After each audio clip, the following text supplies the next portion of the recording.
అందరికీ దివాళీ శుభాకాంక్షలు. ఇక్కడ నేను కూల్ స్వీట్ తయారు చేశాను చూసేయండి. ముందుగా కొంచెం పాలలో 2 స్పూన్లు కార్న్ ఫ్లోర్ వేయాలి. నా దగ్గర కస్టర్డ్ పౌడర్ అయిపోయిందని వేసాననమాట.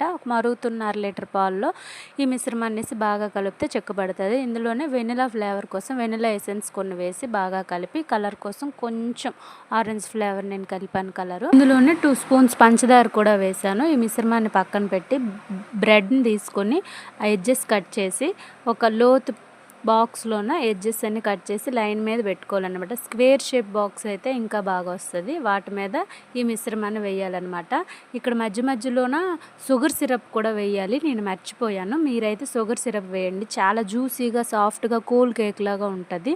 ఇలాగ 2 లేయర్స్ చేసి అందులో నేను బుజ్జి గులాబ్ జామున్స్ అయితే చేశాను. వాటిని కూడా పైన కలిపేసి వాటి మీద కొంచెం షుగర్ సిరప్, డ్రై ఫ్రూట్స్ వేసి దీన్ని 1 అవర్ ఫ్రిడ్జ్లో పెట్టాలి. తర్వాత చూస్తే రెస్టారెంట్ స్టైల్లో మంచి డిజర్ట్ తయారవుద్ది అనమాట.